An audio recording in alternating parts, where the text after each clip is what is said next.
Hey there, welcome to this episode of the Skiff Meetings podcast. I'm your host, Miguel Neves, the editor-in-chief at Skiff Meetings. And in this episode, I have the pleasure of speaking with Michelle Allgauer, the Senior Vice President, Education and Engagement at Financial Services Institute, and also MPI's Chair of the International Board of Directors. In our conversation, we cover how her family experiences got Michelle started in events. We talk about how strong personal and professional relationships made all the difference to her during the COVID pandemic. We talk about why face-to-face network is so important for attendees and how MPI, Meeting Professionals International, has deeply impacted Michelle's career. We talk about her excitement around the potential of AI to help planners facing high demands that require efficient operational strategies. And we talk about why Michelle thinks the future of events is all about providing unique experiences that attendees can't get anywhere else. I hope you enjoy this conversation, and don't forget to check out the other episodes of the Skiff Meetings podcast. If you like what you hear, consider rating the podcast or leaving a short review. And of course, we'd be delighted if you share it with your network. Thanks for listening.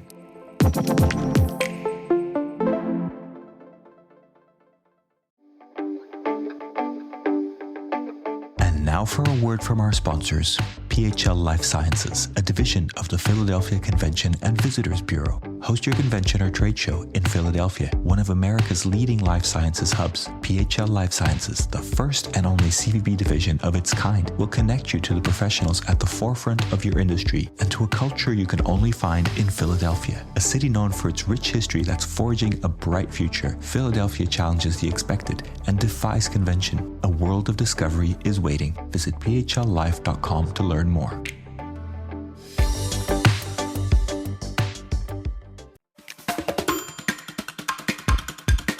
Hello, everyone. Welcome to this episode of the Skiff Meetings podcast. I'm your host, Miguel Neves, editor-in-chief at Skiff Meetings, and today I have the pleasure of speaking with my friend Michelle Allgauer, the, let me just check your title, Senior Vice President, Education and Engagement at Financial Services Institute. Michelle, welcome to the podcast. Thanks, Miguel. Thanks for having me. I'm really glad to be here today. So, Michelle, we've known each other for a few years now. We shared some time on the MPI iBod, which was a very interesting and very educational, kind of fascinating experience.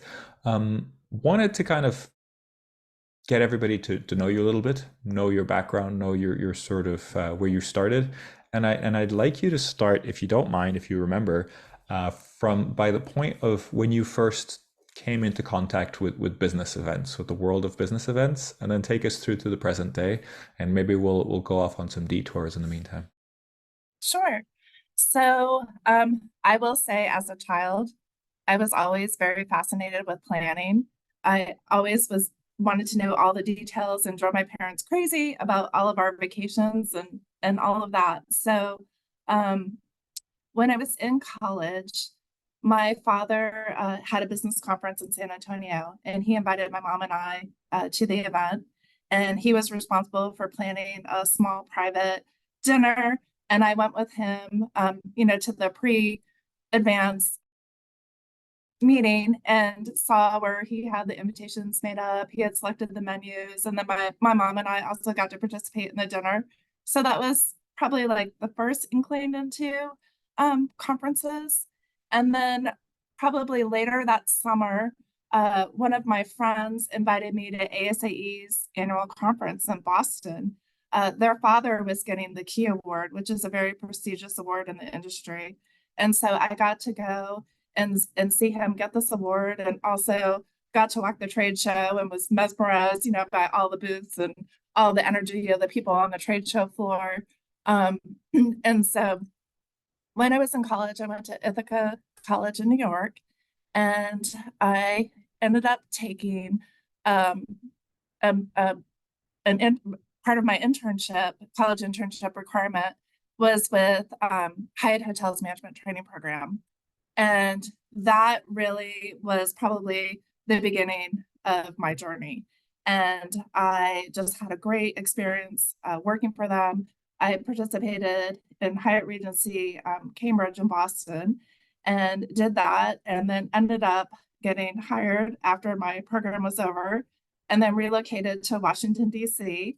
And then I worked in the, Hyatt management role for several years before transitioning into associations. And then I moved over to associations mainly for more work-life balance because I was working crazy hours, probably 6 days a week, one day off, usually like a Wednesday, which wasn't very social for someone in their 20s. So I remember when I got my first job in an association, it was 9 to 5, weekends off, holidays off, and I thought it was like, oh, this is awesome.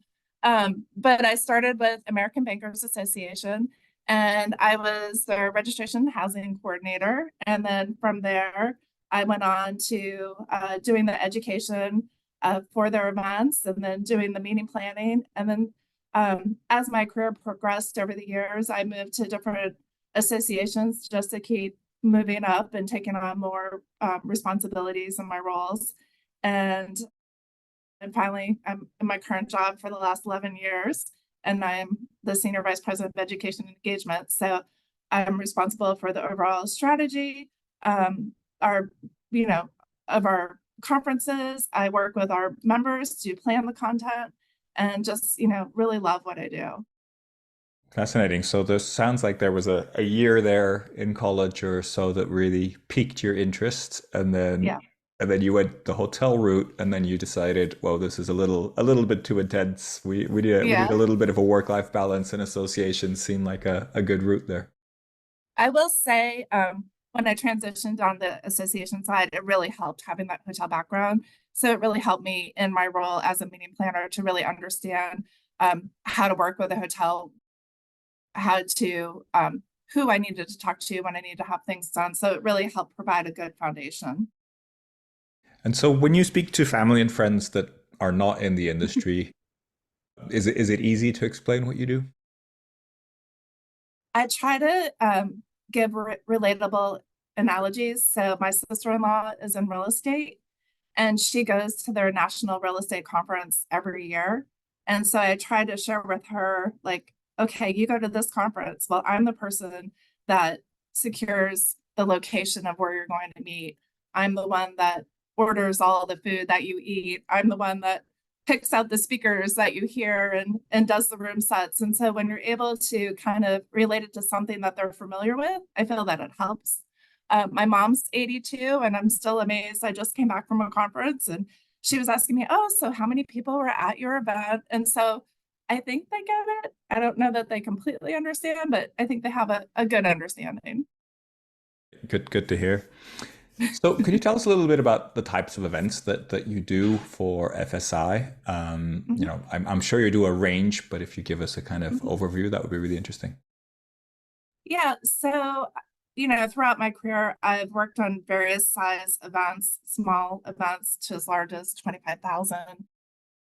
And in my current job, our largest event is 700 people. So going from 25,000 to 700 is a lot more manageable and easier. But also, we're a smaller shop, so really we have a really lean team that we're doing everything. Versus on a larger show, you have one person just handling this, one aspect of the show. So I would say, I just had an event this past week, and probably one of the most proud events that I've had over the course of my career. With, I've had incredible speakers and just great experiences. But I think the one that stands out the most is during COVID.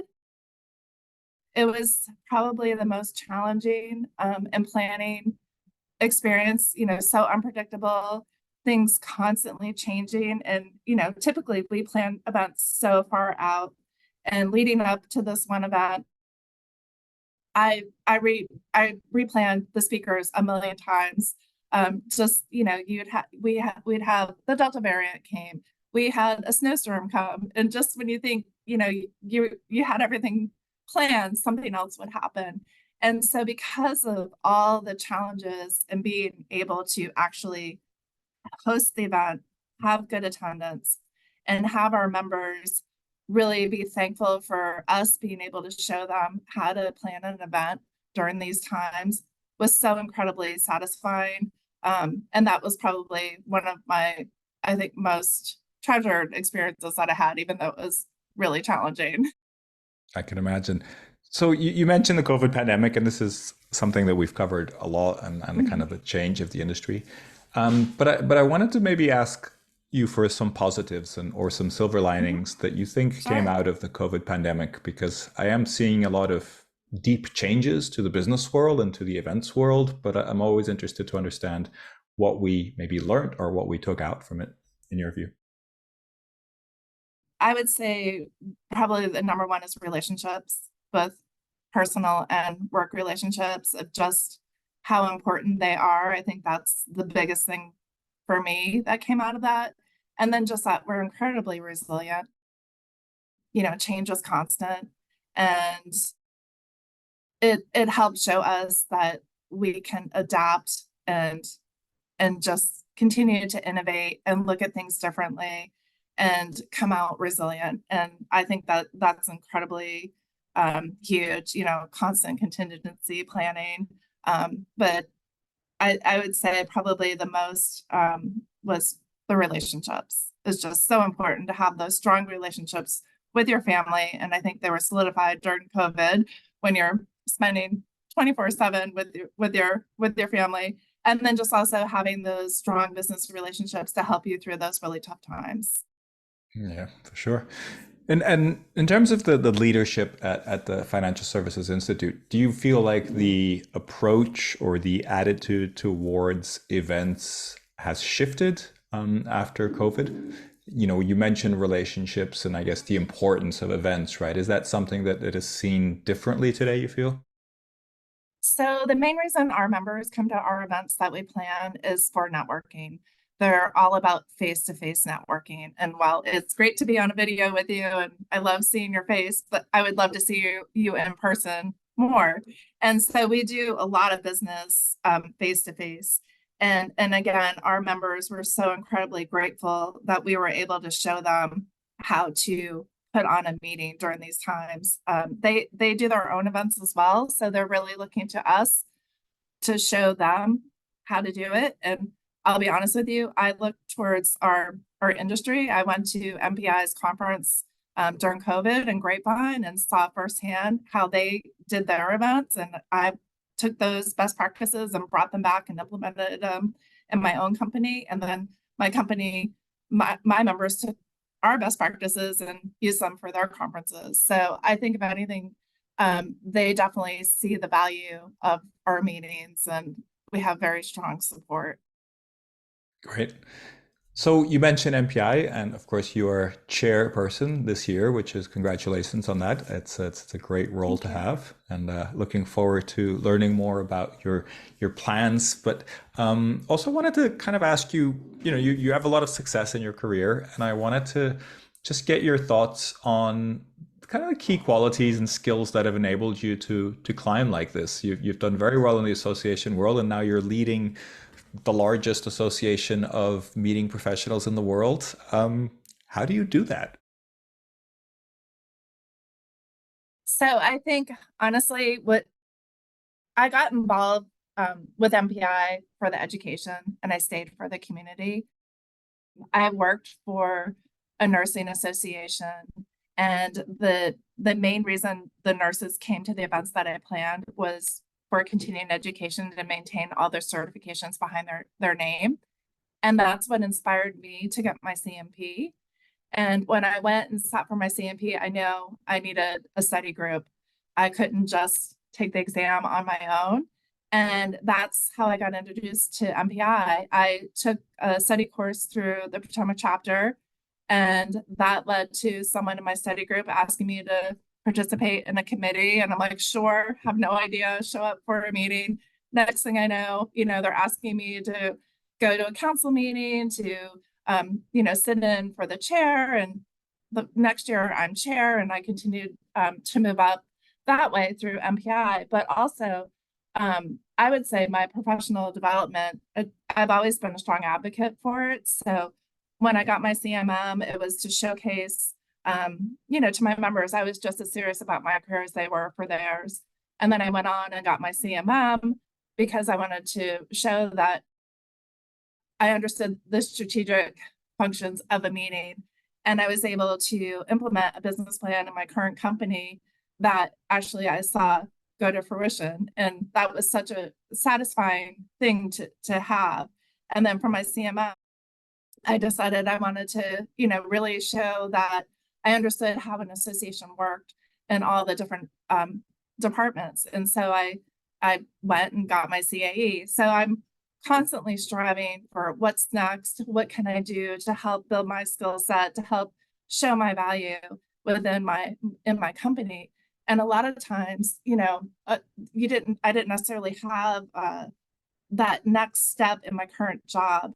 And so I found through my volunteer work with MPI, I was able to get more leadership experience in a safe environment with my peers and really be able to sit at a board meeting, learn how board meetings are done, and just really build up that skill set. And so I was able to progress through my chapter, be chapter president, go on to MPI Global. And you and I actually were on, I think, Professional Development Advisory Council together in like 2013 or something like that. And then went through those roles. And then finally, the last 6 years, I've been on the International Board of Directors. And prior to being chair, I was the vice chair of finance as well for them. So I'm constantly setting goals for myself and pushing myself out of my comfort zone and continuing to build my skill set. Well, I think your rise and your trajectory has been inspiring. What are your thoughts on MPI? Obviously, as chair, you're now the leader, the association leader, right? The volunteer leader. And it's an interesting time for associations. I think different people have different perspectives. I think younger generations don't necessarily look to associations in the same way as in previous years. But I'd love to get your thoughts on how do you make associations grow in this environment, in today's environment, and what's the value that you're kind of bringing to the meeting planning community? So I definitely feel the community is crucial for us. And during Cleo Battle's year as chair, he was really focused on growth. And I'm really focused on the education in the community. I feel that it's so important to tap into the next generation, to our young professionals, to help showcase the tools, best practices, industry research that they can use to help them in their roles and help all of us. And so we're really trying to focus on just education, being that MPI is the leader in professional education. And that is our focus this year. And do you feel that the trajectory that you had, that idea that, come for the education or join for the education and stay for the community, is that the natural flow you feel? For members? For members, yeah. Yeah. I mean, I personally do. It's been integral and part of my role. Makes sense. So other than MPI, are there any kind of organizations or people within the industry that you feel that you've learned from or have been kind of really important for you in your career? I mean, I would say, honestly, MPI has probably been the biggest impact in my career, just allowing me to meet so many people that I've been able to turn to in my own professional job for resources, when I've been looking for jobs, when I've been looking for best practices. I've been involved in EAC, ASAE, but I would say my home is definitely MPI. It's just a place where I've been able to call home. Absolutely. And I expect WEC this year will be a big moment for you. What would you say to people that are on the fence, or maybe they're thinking about it, they're heard about it, they're considering if they should attend? What would you say, and how would you kind of invite them to attend? For me personally, I love going to industry events because that's where you see firsthand new speakers, new ideas, new sponsorship opportunities. So I'm always going to events with that lens, looking at what can I take back to my own company and implement. And so WC is always an opportunity to showcase those innovative ideas, different education formats, different speakers, and really getting you thinking about different things, and also just an incredible opportunity to network with others. And so why wouldn't you want to come and learn these incredible ideas that are going to help you in your own job? So I hope you'll be there. Sounds good. Sounds good. And Are that you planning also on applies coming? to the European event, right? The MPI Yeah, EMEC in Luxembourg, yes. which is before that. Are you ready to celebrate your successes in the world of meetings and events? The Skift Meetings Awards are back for 2024, recognizing the most innovative business events companies across 15 categories, and we want you to be a part of it. Winners will feature on Skift Meetings, sending a clear signal to events professionals around the world that these are partners they can rely on. The final deadline for submissions is June 11th. We encourage you to start your submission today to secure the best entry rates. For more information and to start your submission, head to live.skift.com. You mentioned kind of, looking at the newest things and newest ideas, and I wanted to just shift a little bit towards trends, and maybe any trends that you're excited about that you're seeing, whether it's in your events and MPI's events or just general trends in the industry. Sure. So I'm really excited about AI. I just think it's awesome. I know so many people are scared about it. We just had a speaker last week at our annual conference, and she introduced herself with an avatar. And I'm like, how cool is that? Like, we figured out a way to clone ourselves. I know people are scared by it. I am definitely have stepped into the water. I'm certainly not an expert about AI, but I'm intrigued. I want to learn how to be more efficient. I want to help my team reduce some of the stress they're feeling, and help them with AI be more productive. And so I am actually looking at taking the certificate course through MPI. I think that there's one coming up in April, and I'm looking at some of my staff doing it. I think one, this is an opportunity for meeting professionals to really showcase that we know how to use it and come back and show our company how to use it, put policies in place on how we're going to use it, because clearly it's just kind of Wild West right now. But I think there's a tremendous opportunity for all of us to really embrace it and then leverage this incredible technology. Yep, I do agree there. Do you have any sort of clarity over where do you think it's going to go for your company in particular, in terms of how you're going to be able to use it once you take the course or figure things out? Yeah, I mean, my team has been using it probably since this past summer. So we use it on marketing copy. I used it to help write scripts. I used it some of my registration materials of just helping me, wordsmith things. I know some other planners have used it for the voice of God for introducing their speakers. So I think there's just so many opportunities to use it. I know one of our staff also, he used it to help condense this big long legal document that he had to read, and just help synthesize the points of it. So again, it's just helping us be more efficient with our time, and time is very valuable, and we never have enough time.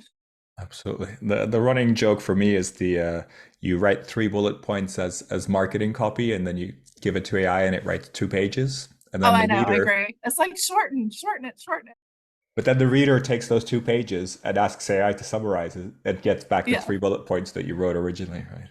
yeah, exactly.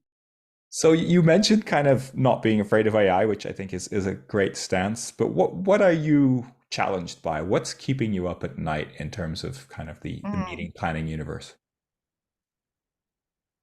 There's a few things, but I would say probably the number one is staffing. Um, there's not enough staff. After the COVID pandemic, we lost a lot of good people that were in those key roles. And while we are hiring new people, you know, there's you just don't have necessarily the expertise and the longevity in those roles to really understand how to work together. So a lot of time is spent training new people to get them up to speed. And also just, I mean, even our staff, we're stretched really thin. They're just, if one of us is out, it's detrimental to the team. So a year ago, one of my direct reports was out on maternity leave, and it was right before our annual conference, and so we ended up taking her job and just having different people do different parts of her job. And I think there was like 7 of us that did her one job, and we laugh about it, but like she was so critical to what we did, and just trying to find a way to get it done and let her have that time with her family and not worry about us here. But staffing is definitely a challenge and continues to be a challenge all over. You go into hotels and you just don't have the staffing that you used to have, and just trying to figure that out and set expectations, because again, members are still coming to events with the pre-COVID expectations, and things aren't the same as they used to be. Things will never be the same. And so just trying to set that new mindset and give them the experience they want with the resources we now have. Sure. I think that's something that's coming up a lot in our coverage as well on stress. Yeah. On HR really, and finding the right people to fit those jobs. But I Freudian slip. I wanted to cover stress because no stress. Exactly. Well, you did also mention in your intro around the idea of maybe the hotel entry level jobs in hotels being a little bit beyond what is healthy, let's say, and the shift that you made. How do you deal with stress? How do you help your company deal with stress, your team? That seems to be a topic that comes up over and over in the and I think meeting professionals were like in the top 3 or top 5 like most stressful jobs. Absolutely have stress. And there's just never enough time or resources in everything we do. And I even think like during COVID, very stressful time. And then I just found like you can only control what you can control. So just what is that one thing? And so I finally, during that time, I'm like, all right, well, I'm gonna exercise. And so like I had control over that. So just I think it's hard for a meeting planner because we want to control everything, and you can't. So you have to let go of that and just focus on what you can control. We always have to plan ahead for contingencies, and it's just, you just don't know what that next thing is. And I feel like I said before, you finally feel like you have it all under control, and then, oh no, you got that. Here's another thing, and it's just one more thing that is thrown your way. I do think, leveraging technology is definitely a way to help kind of control some of that stress, being more collaborative, more efficient. Last year at WEC, we were in Mexico, and I went to one of the yoga sessions out on the beach, and it was a lovely way to start the morning. And they really did a great job of integrating well-being into the conference. And again, this is things I'm learning. I'm also bringing back to my own conferences as well. And since that conference, I have started daily meditations. I also walk every day with my husband, and it's just our time to just have time alone before the day gets crazy. And we just spend time in the outdoors, getting fresh air, and just all of that, tries to help. We try to help alleviate the stress. I mean, it's there, but just acknowledging it and trying to cope with it. That's great to hear. It's nice to hear that an event had a positive long-term impact on your way of dealing with stress. And what about with your team? Do you encourage your team to do the same? Do they have different ways of dealing with it?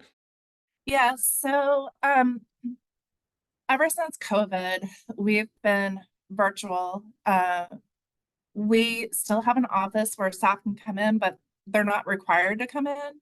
It's just if they want to come in the office, they can. And we do have some younger staff that live in studio apartments, so they absolutely want to be here in the office, or they're in an apartment with a whole house, lots of housemates, and again, just need some quiet time, and they'll come in. We meet in person quarterly, and we also have half-day Fridays and no meeting Fridays.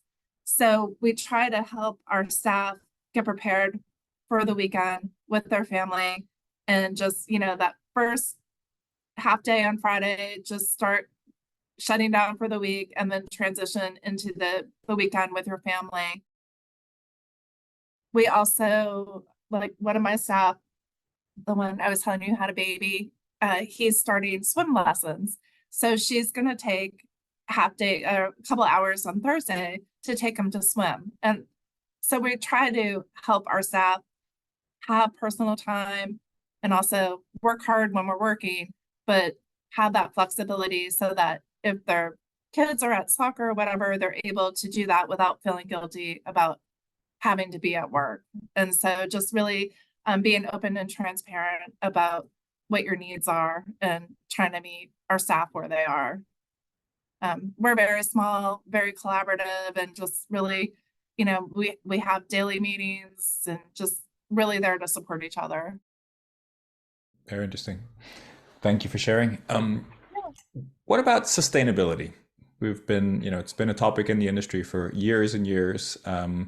And I'd just like to understand how it impacts you and your work. And I mean that both from a, logistical perspective. What are you doing about making your events more sustainable? But also if you want to talk about the bigger picture of sustainability in events and meetings, right? Because we know that travel is not necessarily sustainable, but at the same time, we are hopefully educating and helping people really progress. So how do you kind of coincide that and kind of make it work for you? I mean, it's definitely a key issue for our industry. One of the largest shows I ever worked on was Solar Power International, and that was the large show I was telling you about. It was 25,000 people. And sustainability was one of our key drivers for our events when we sourced it, when we went on site and all of that. So I try to take key learnings from that and implement them into my current role. I'm a continuous learner. I have on my list this year, I want to take EIC's certificate program. I'm very interested in taking that. Again, just continuing to learn and grow from that. EMEC this year, Luxembourg, you said you've never been. They rank 6th globally in sustainability. So again, I feel like when I've gone to EMEC in the past, it's a great place to learn and see firsthand how sustainability is being incorporated into events. And clearly we can be doing more than we're doing. Yep, I agree. Very interesting. Wanted to kind of take you a little bit towards kind of, if you think about people in your role right now, your peers, people that have maybe association planning roles, anything like that. If you were to organize an event for you and your peers, you said you're a lifelong learner, you have all these things that you're looking at. What would that event look like? What would you really like to see at an event that's planned just for your specific needs? But of course, your peers would also hopefully enjoy it as well and then take something out of it. So I think that just leads to like what our event's going to look like in the future. And we're finding more and more that people want experiences. And it's important that we're curating the content for that specific individual as much as we can. We're providing an experience that they can't get anywhere else. And, they're able to have more than just education. So if they're coming to the location, they're extending their stay to learn more about where they are. My cousin's daughter, she's 3, just had a birthday, and she told my aunt that they didn't want presents, they want experiences for their kids. Well, experiences obviously cost money.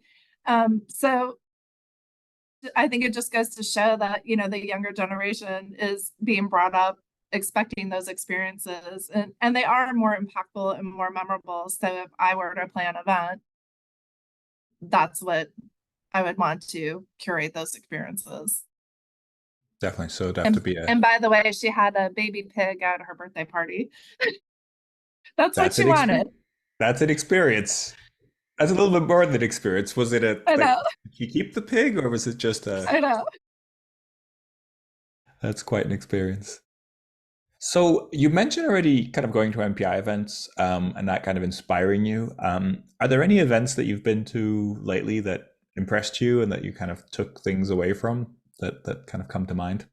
So yeah, like I said, the WEC event in Grapevine, all the COVID stuff, the signage, the sponsorship. And again, that was another event where they're planning, their sole focus is on COVID. And during the event, we have the fire alarm goes off and we all had to evacuate. So it's just, again, being adaptable and being able to figure that out. But I know just with conferences that are happening, there is a meeting planning group that I'm a part of, and we're constantly sharing best practices. So as we're going to events, we're taking pictures of the signage, the sponsorship opportunities, the room sets, and sharing it with each other. So every event I go to, that I'm looking for those ideas that I can bring back. So, and again, the larger industry events where they have more money is a great place to learn from. And as we talk about future and learning about events, if you think maybe 5 years down the line, do you think events are going to be very different then? Is AI going to come in and change everything? Are all events going to be experiences? What do you think would it look like? This, I guess we're talking 2029. What will an Yeah. event, the average event in 2029 look like for you? Hopefully we're still face to face. Maybe we're in space. I don't know. Are we all out No, with but Apple Vision kind of goggles yeah, on our face, like walking yeah. around? I mean, face-to-face events are going to continue to evolve. Technology is going to continue to impact them. I mean, that's a given. I think they're just going to continue to transform. We're going to continue to adapt to the trends and, continue to leverage whatever that technology is. I mean, who knows what our technology is going to be? It's constantly changing. But I don't think meetings are going to go away. They're just going to continue to evolve. But I don't have that crystal ball of what they'll look like. Well, I might as well ask, right? I think it's always interesting to Yeah, get different yeah. ideas from different people. And thinking about, of course, evolving meetings, evolving events, evolving. Is there anything in the events industry that you would change if you could? If you had sort of a magic wand and said, okay, I really want events to be better in this perspective, what would you change if you could? I mean, I personally think sustainability, we have to focus more on that. It's just, we have one world, and we need to take better care of it. So just, I think that we have to be able to reduce waste and promote sustainability and event management. And that is one thing I would like to continue to have evolve.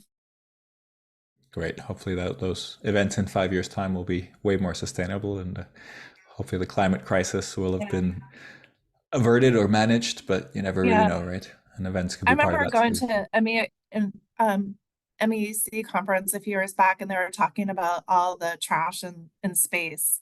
And I was just horrified by that. And it's just, again, being educated and understanding what our impact can do and how we can do better. Yeah, I think events are a great way to do that, of course. Mhm. Michelle, it's been a pleasure chatting with you. I think we should wrap up there, but I wanted to get your recommendation on who we should have next on the podcast. And if you will, also, what would you kind of ask them? Because it'd be good to get your perspective on a good question to ask them.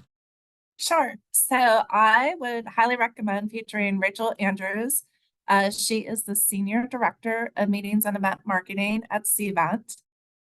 She is a dynamic young professional making significant contributions to the industry. This year, she joined MPI's IBOD, and I think she's showcasing her leadership in the industry association, and it'd be great to hear from a young professional. Yeah, and she's organizing some very large events for CVent, right? So that'll be kind of interesting. Yeah. So what would you ask her? What would be a really interesting question to ask her? Oh no. I think for her as a emerging professional of what can we do to continue to attract the next generation?